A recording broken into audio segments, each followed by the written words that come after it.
以让人看到台湾有更多可能性的书。如果台湾是一个藏宝盒，那这本书就是打开这个藏宝盒的钥匙。我觉得这本书就是查理的金句集，我常常翻一翻说，哇，这句话真的是应该做成那个梗图，有没有？大家好，我是嘉轩，然后很荣幸有机会帮查理做到这一本书。那我自己在台湾是从事出版编辑工作，已经有差不多11年的时间。那一直中间大部分时间都是在八旗文化，然后在八旗文化待了总共加起来7、8年了吧？对，那一直都是在做关于政治、历史，然后也有文化部分的书。那这本书牵涉到台湾的认同跟文化的推广，然后我自己觉得是一个对台湾读者来说非常重要的一本书。这样，各位观众大家好，我是江韵之，我是这本书的作者之一。那除了写作的这个身份之外呢，我也在各大学或讲堂去跟台湾的民众去推广东南亚文化还有古文明的部分。那因为写了这本书，可以让我了解到加拿大有很多跟台湾很相似，然后却有不同的文化脉络，其实收获非常丰富。大家好，我叫黄凯君，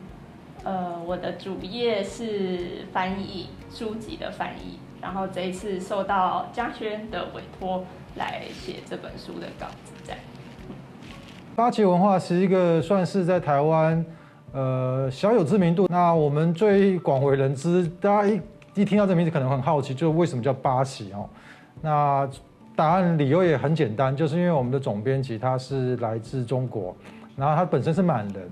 对，所以他是一个那时候我们这个集团的老板，就是我们真正的老板，问他说，那我们出版社要叫什么名字？他说，既然我是满人，那我们就起一个叫八旗的出版社。对，那有趣的是说，我们出的书其实跟这个名字也有一点点关系，就是我们出很多关于政治跟历史方面的书，那尤其是我们一开始是出比较多关于中国史或当代中国观察。除了这个中国观察以外，我们也出了关于中东跟伊斯兰的很多作品。那基本上大概就是八旗就是这样个出版社，就是虽然深耕在历史政治方面，但是我们比较走一个小众或者是不同于主流的一个观点的书籍，这样。对。好，因为我的爸爸是来自越南的华人，那台湾会叫他越南人。我妈妈是香港人，那他们是如果说用移民来分的话，他们是所谓移民的第一代，也就是在台湾的政治术语里面叫做新住民的身份。那新住民的子女就叫做新二代。可是因为这个名词的发展，它是跟台湾的政策跟新南向政策是有相关联的，所以呢，这个对于新二代的想象，往往就会被贴上弱势啦，然后能力比较差啦，中文不太好，对，中文不太好啦，然后学习表现什么都比较糟的一个状态，就一个弱势的族群的这个印记这样子。那在这个名词出来之前，这个名词大概是2016年的时候才出现的，历史很短。对，历史很短。这个名词出现之后，因为有大量的这个相关的政策，尤其是补助的政策出来，那还有文化活动等等的要去宣导，所以我就被抓出去，变成一个类似代言人或是文化推广大使的一个角色。可是我发现，我只要顶着新二代的那个标签出去，我就会被当作我是一个弱势。但是事实上，我从小到大，你是强势的。我从小到大都跟其他的台湾人没有什么两样，所以我不明白为什么一有了这个名词，我就被这个刻板印象定义成其他的所谓弱势族群这样。我觉得这是有问题的，因为台湾是一个一直都是移民之岛，所以每一代的人来到这边，其实都跟大家一样在这边生活，他不应该刻意的被贴上某种标签。对，这是我不喜欢新二代这个名词的原因。我那个时候大学会选择念阿拉伯语文学系，其实要讲到更早，就是我高中的时候去了原住民部落的关系。那个时候，因为就是在去原住民部落之前，我就是一个非常正常，然后优秀、好宝宝类型的学生，然后所以就是生活经验也比较少，然后生活的框架也比较封闭这样。然后是因为去了部落之后，才就是比较有意识到说，认识异文化是什么样的一个概念，然后我们应该要怎样去跟看自己文化不同的人相处，这样子的感觉。然后所以那个时候，在考大学的时候，其实我也有上英文系，对，然后我有上阿拉伯语文学系这样。但是那个时候就是因为在准备面试啊，或是一些备审资料的时候，就发现就是阿拉伯文化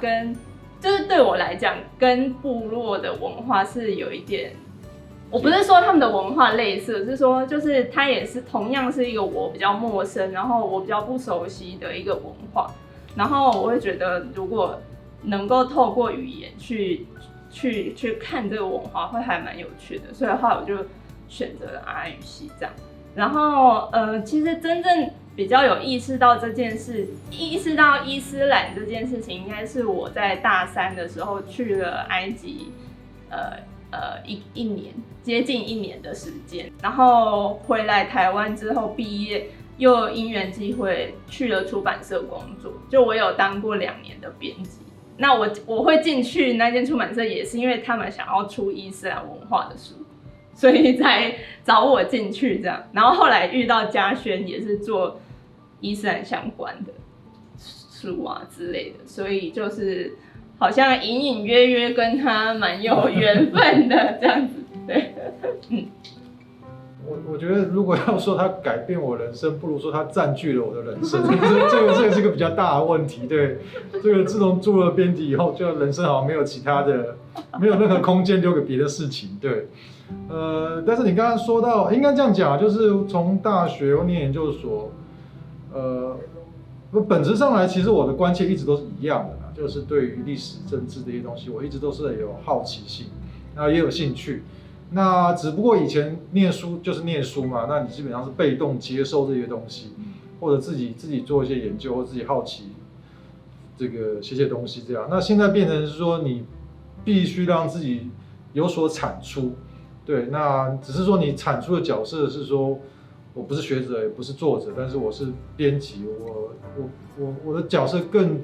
更像是说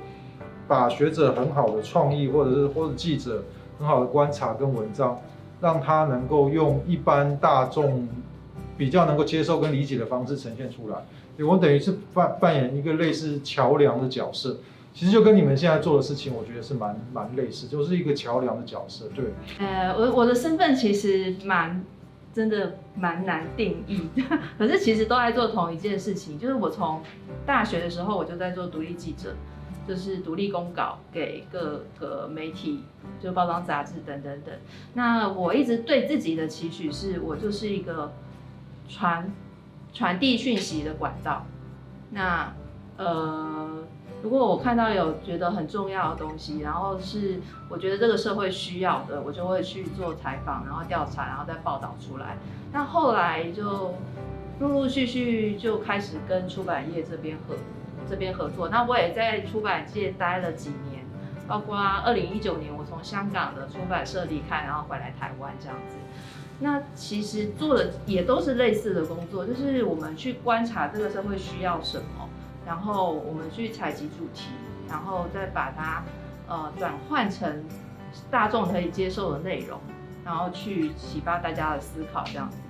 对，那其实做讲师也是一样的情况。那为什么会变成要去当讲师？是因为现在的人都越来越不看字了，所以就读书的人越来越少。可是大家还是有很强烈的需求，想要知道很多事情，所以就发现，这个社会的讲座越开越多，然后呢，各式各样的学校越开越多，就私人的也好，或者是公立的也好 ，NGO 的也好，都很多。那于是我就被找去开课。对，于是我就从一个写字的人变成一个讲话的人这样子。对，所以其实做的事情都一样，只是它表述的方式跟使用的界面不同而已。因为我是2012到2013年的时候在埃及，然后那个时候就是他们就是所谓的阿拉伯的那个茉莉花革命那个浪潮，把他们的独裁政府推翻下台之后，又选上了一个总统，然后但是那个总统当了大概1年左右，就是又民怨四起，所以又再次发动了一次抗争。有一次是曾经就是经过那个，就是他们开罗最大的那个抗议的现场，就是解放广场。然后有一次是经过那里的时候，就有被要求要看证件，就是他想确认你的身份。所以那个时候就被要求要看证件，然后就跟几个，就是我们都是台湾人，2、3个朋友这样。然后一开始我们就很抗拒，就觉得为什么要给你看？就是我又无缘无故，而且你又不是什么人，为什么要给你看那个证件这样？对，但是后来就旁边就有人，因为他们就是人越我越多，就快要吵起来。有些人就说你赶快给他看一看就没事了啦。所以后来是给他看，而且他还要求我们看我们包包。对，其实那一次的经验是蛮不好的，老实讲是这样。在做你们怎么去向加拿大人呈现台湾文化的同时，其实我也是重新认识台湾文化。其实你也在颠覆我们对台湾文化的认识。对，我觉得你书里面有一句话很好，就是说，通常其实台湾人自己对台湾文化都有一个既定的印象，然后我们就一方面会说台湾文化就是什么，那另外我们会说台湾文化就不是什么。但是反过来说，到底谁可以说什么是台湾文化？台湾文化是一个固定的东西吗？其实好像根本不应该是。台湾文化是一直在变的，所以我觉得我很期待，就是说这个东西可以让台湾读者，一方面是说知道说哦，其实你看，我们一直台湾人说，我们希望把我们的东西推广出去。但是说实在，台湾文化因为台湾相对来说你是岛国嘛，你跟别的国家不管是语言或地理上的障碍，没有直接的交流，不是那么频繁。但是其实当你到了外地，你要去跟别人解释台湾文化，你甚至要让他们证明说台湾文化是你可以喜欢，你可以觉得需要的。你常常在讲说台湾文化不能只是被看到，是要被需要。当我们在台湾人要这么做的时候，其实你就要去一直思考，到底什么是台湾文化最核心，然后最可以对别人来说会有价值的东西。对，大家其实来自不同的时期。那也来自不同的背景，所以我在看台湾文化的时候，其实从小到大我都一直很疑惑，为什么好像只有一个样子，但这个样子好像无法 fit 所有人，就所有的人都不是那个教育体制下面建构出来的我们要认知的所谓台湾或要认知的所谓中华民国。对，就是一直有那种好像事情不是这样，但是我又说不上来哪里怪怪的那种感觉。大概10年前开始，就是进入文化资产保存的这个领域，然后一直在这个领域耕耘。那也跟着工作团队，跟着我们的老师，然后同学就在台湾上山下海，去各个地方去看，每个地方可能濒危的或即将凋零的这个过去的传统，然后就发现这个多元性真的是多到你没有办法定义，然后课本完全没有教过，这个就是实际上我们的生活里面有的东西，但是不是我们脑海中记忆的被教育的那个台湾，这是一个很有趣的一个落差。可是也让我明白到说，其实所谓的文化就是这样的事情，你必须要从生活中，从你实际的经验当中去实践，然后去认识。这些东西都不是学校会教给你的标准答案。所以你说有没有一句话最核心的那句话，或者最核心的观念去理解台湾是什么？我觉得是没有的，因为它是一个持续在变动的过程，而变动这件事情，或者是持续在推演的这个流动的状态，可能就可以回答我们刚刚要找的这个所谓关键吧。就你说台湾性是什么，我就会说它就是流动。对，这个是我们在写这本书的时候，其实常常会有的感受，就是我们现在到底是在写加拿大还是在写台湾？怎么觉得好像写起来都有很多很多共通的地方？对，那我们要跟加拿大的读者介绍台湾，是介绍一个原来台湾跟我们这么像，还是我们要跟台湾的读者介绍说原来加拿大跟我们这么像？这个部分其实是我们在书写的时候常常在摆荡的一个有点难拿捏的一个观点，但其实好像应该要兼顾这个不同的地方的华裔族群，因为其实所有离散在世界各地的人，应该都有类似的感受。我相信，不管你是哪一个族裔，然后我想补充一下，其实这本书，因为 Charlie 的在访谈的过程中讲了很多什么是加拿大，对，比方加州卷这个东西是加拿大的日裔厨师研发出来的，对，它变成然后 dim sum 这个东西在加拿大是代表性的美食，dim sum 就是台湾讲的港式饮茶这个东西，对，那这也回扣到我一直在思考的，到底什么才是台湾的在地美食？我过去会说台湾没有台湾菜这种东西，因为台湾菜都是从外面来到台湾之后再交融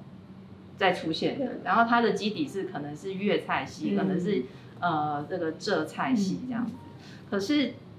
在写完这本书之后，我的整个观点就完全不同，就是对它的源头可能来自很多元的地方，可是它在台湾产生了新的味道，然后也产生了新的很多的做法，比方说最近很红的叫做台式马卡龙，对不对？对，它可能本来就是那个形式是法国的那个马卡龙，可是在我们很小的时候，台湾人怎么吃得起马卡龙，对不对？可是我们会做出长得很像的东西，对。然后我们小时候就是吃一些小甜点长大的，其实不只是这个，就很多很多，包括月亮虾饼也是，大家都以为它是泰国菜，但其实是在台湾的泰国餐厅研发出来给台湾吃的一道菜，然后后来红回，据说后来红回泰国，真的吗？他们对，就是因为两地交流很密切嘛，所以现在泰国也吃得到月亮虾饼了。就它其实是一个要回到我前面讲不断在流动的过程，可是在这片土地上，我觉得非常珍贵，也很希望大家可以有机会来台湾多了解的是，这一片土地就像一个很巨大的摇篮，它或者是一个很巨大的培养皿，所有的事物来到这片土地上，它都有可能开出新芽。我觉得台湾是一个有非常多极端共存的一个地方，蛮混乱的。那个混乱并不是说我们什么局势很动荡，倒不是，而是我觉得台湾人没有一个所谓的共识这件事情。但是这另外一个讲法就是，我们其实是容许很多声音在这里存在，所以我觉得这或许也是为什么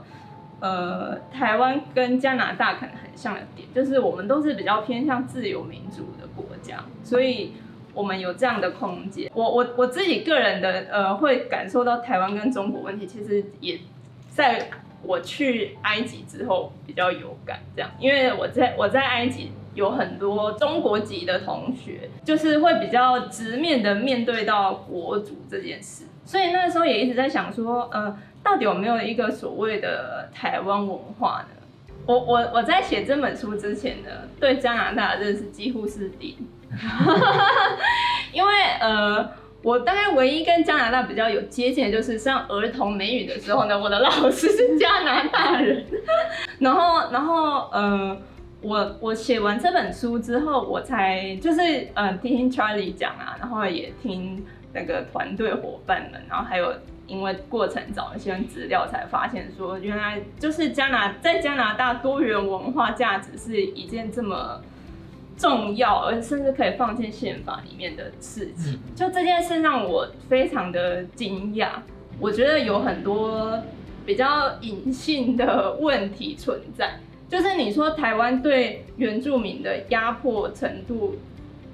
虽然说我们没有像加拿大那种寄宿学校非常明确而且系统性的去压迫他们，可是比如说原住民族群在台湾就是处在一个社会经济的一个弱势，而是一个整体结构上对他们不利的一个状态。所以这个状态因为没有那种很明确的惨剧发生，所以大家好像就觉得这个好像还好这样，但是其实它也是一个蛮严重的问题，就是我们也有那个传统领域的问题，但是在台湾就还做不到说可以像加拿大这样子，然后或者是刚刚嘉轩讲到，就是说任何人都可以视它为加拿大，我就想到就是我高中的有一个英文老师，然后他的先生是美国人，所以就是他们生出来的小孩就是有白人的脸孔这样。但是因为那个英文老师他其实是非常台派的人，他在家里是跟他的小孩讲台语，所以他的小孩虽然是一脸白人的脸，但是他的台语超级好。可是他在学校永远被视为外国人。即使他讲着台语，即使或是就是有的可能外国人在这里，就是中文已经讲得超级流利了，然后但是有人看到他就会说，哦，你中文讲得好好，这样，对，就是我觉得我们还没有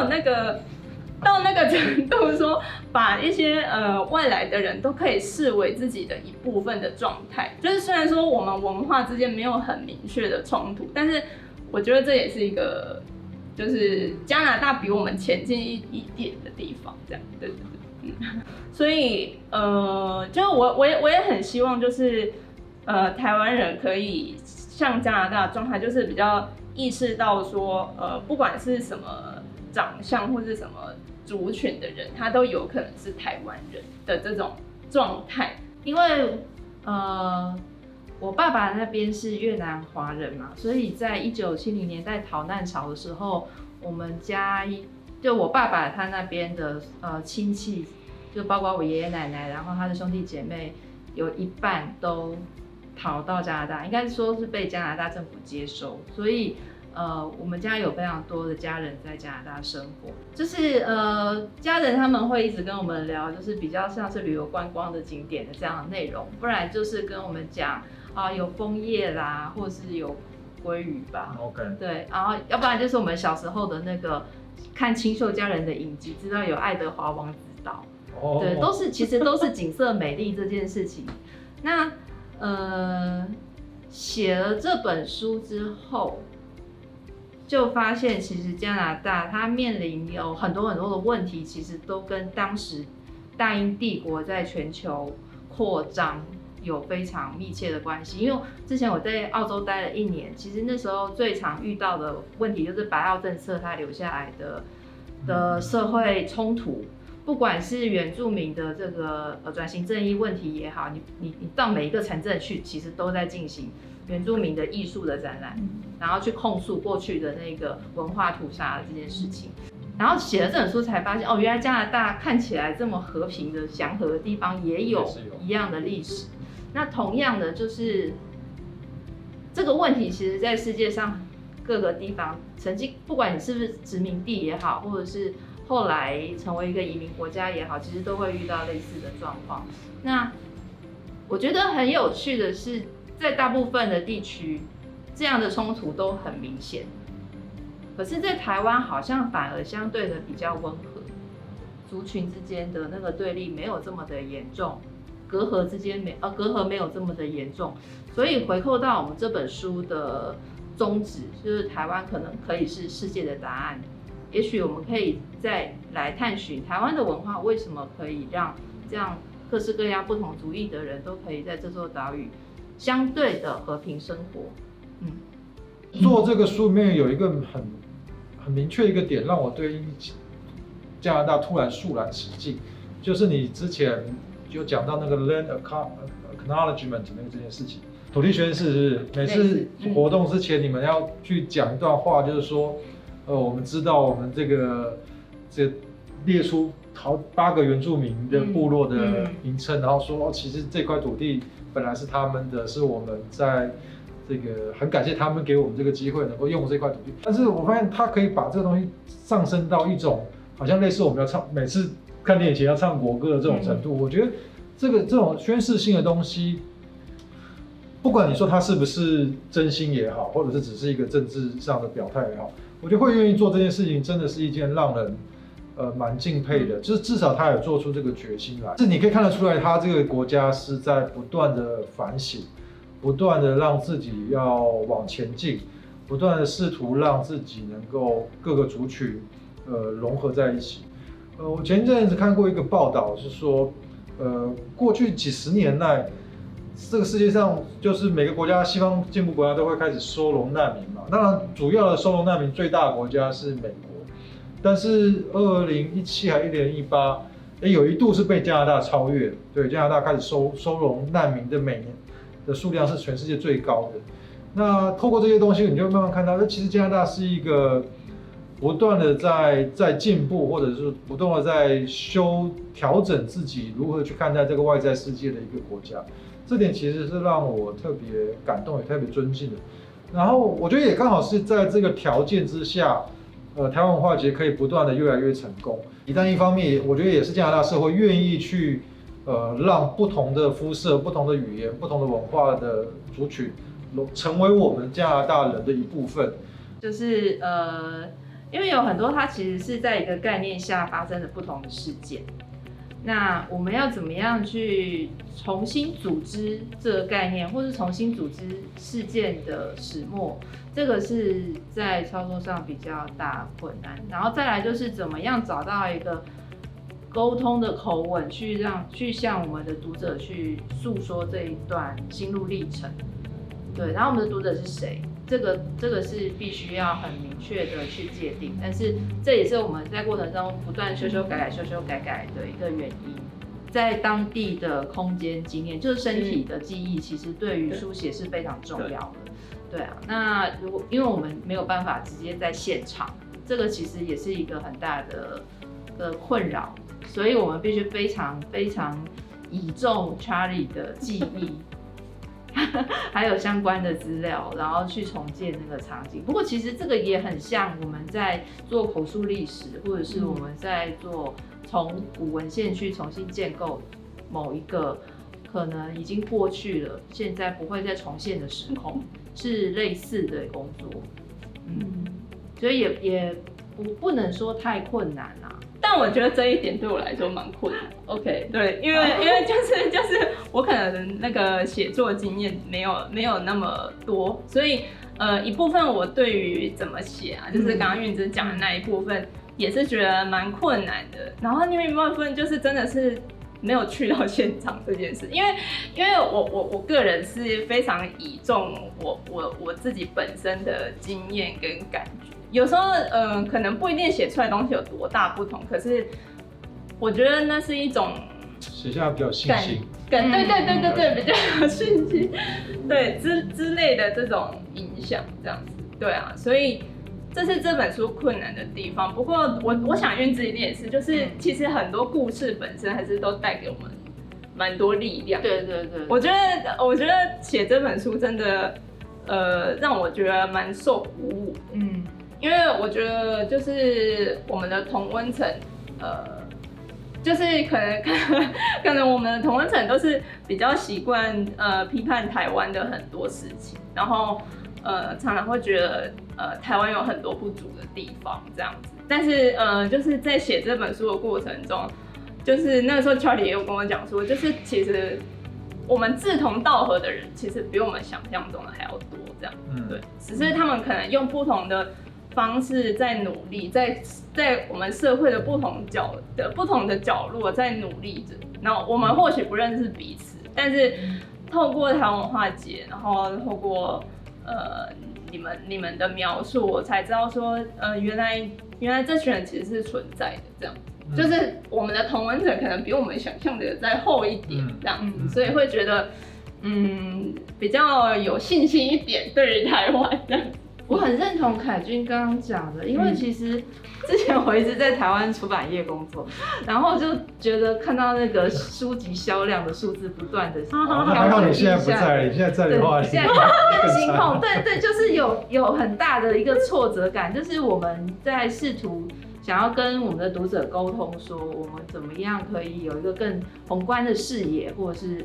对生命有更高的追求等等，可是没有人理我们。对，这其实是很失望的。那我那个时候是怀着这样的失望去香港，可是当然后来香港就发生事情，我再回来，那就觉得还是台湾好。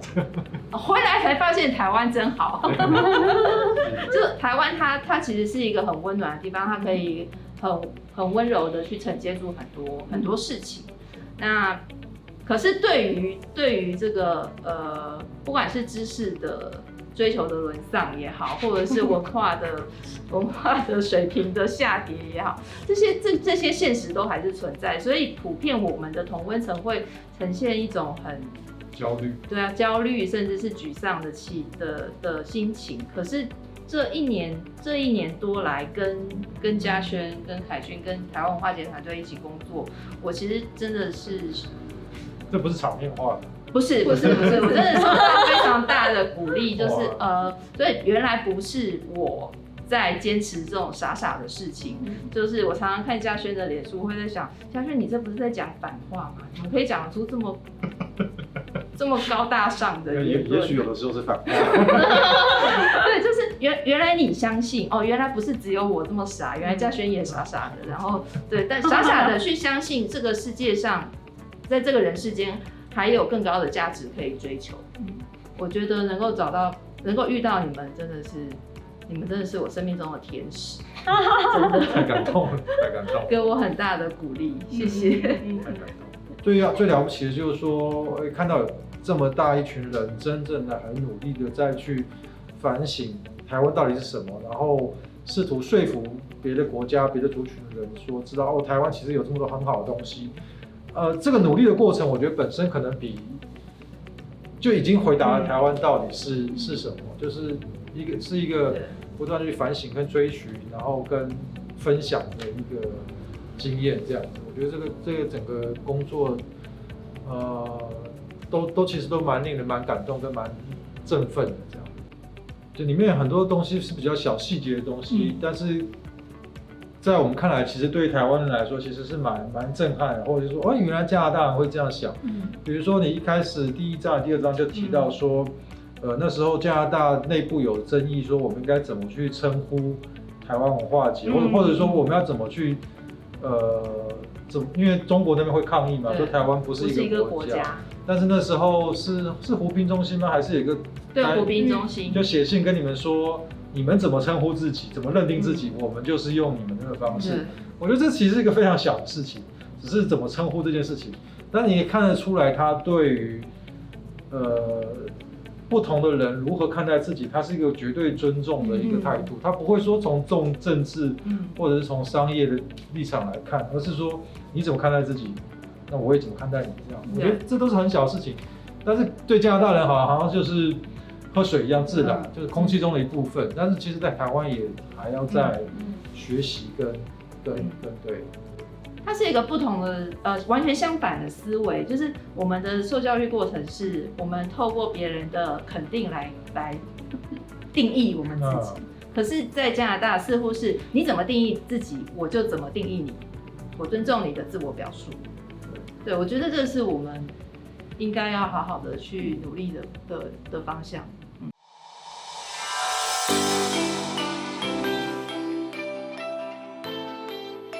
我觉得这是一本可以让人看到台湾有更多可能性的书。如果台湾是一个藏宝盒，那这本书就是打开这个藏宝盒的钥匙。我觉得这本书就是查理的京剧集，我常常翻一翻，说哇，这句话真的是应该做成那个梗图，有没有？然后发给全台湾人，然后我常常说，觉得跟大家说，你这个书全台湾每一个出版人都应该来看一个，因为里面真的很多关于文化跟自我价值的肯定。我觉得就像你在办台湾文化节的时候，都会有担心说，有些台湾人认为那不是台湾文化。那其实，我相信很多台湾人在看这本书的时候，一开始也会觉得说，你这个书在说台湾文化，但是我认识台湾文化不是这样。我觉得这个是从我的编辑端来说，我必须去想办法克服的一个问题。对，因为很多人可能真的会觉得说，他想象台湾文化就是那个比较刻板的那个，就是珍珠奶茶跟鸡排这样。那如果我觉得这个变成是我们要跟读者沟通的一部分。就如果你想象的台湾文化就是有一套模式的话，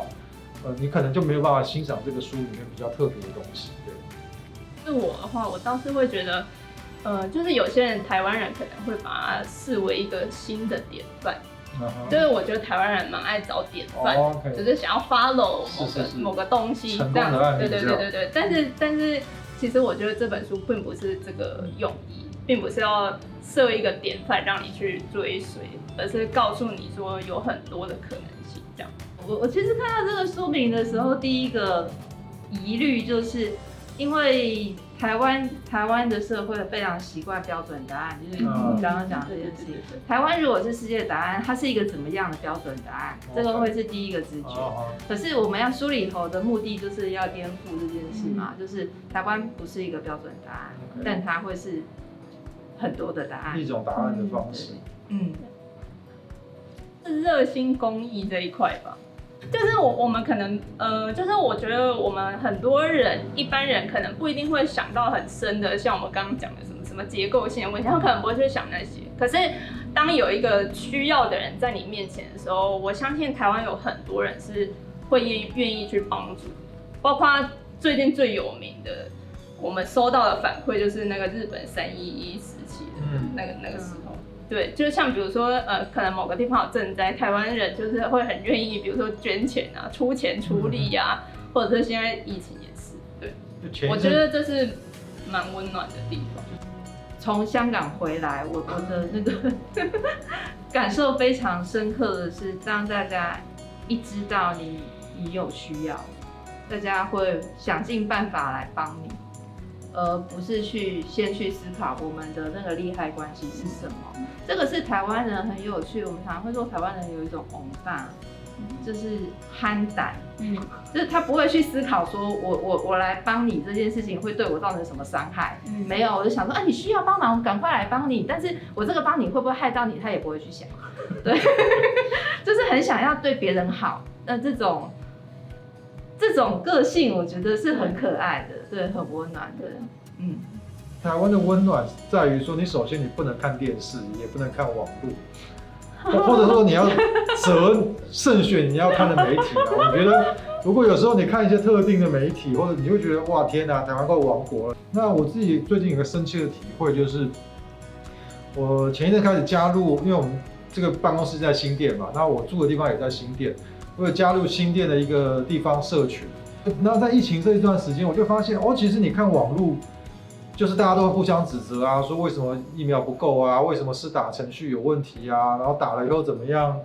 要打哪一个啊，然后疾管中心什么事没做啊，陈时中怎样啊，为什么疫情会爆发啊，都互相骂，那看起来好可怕，就觉得哇，台湾怎么都这样，然后你都不会去想想人家工作多努力才勉强把疫情控制到这种程度，只因为短期之内一些疫情上升，就把人家骂成这样。但是我在那个新店的那个社群，我相信其他地方社群可能也都这样，因为社群人完全的语言跟他们做的事情是完全不一样哦，都是说这个小面摊的老板娘默默的捐了多少面去给医院，或者是给学校，或者是给消防局，然后下面都是一群人都是在支持跟按赞。然后，而且不是只有1篇2篇这样，是好多篇都是这样。其实，虽然在社会上确实有一些，不管是被政治操弄，或者是有什么情绪或什么之类，或者意识形态的冲突，有一些很可怕的东西。但是其实我觉得回归到一般人的生活，你发现其实大家都还是蛮正向、蛮肯定，然后蛮愿意付出，也蛮愿意去关怀别人。对，这个是台湾蛮温暖的。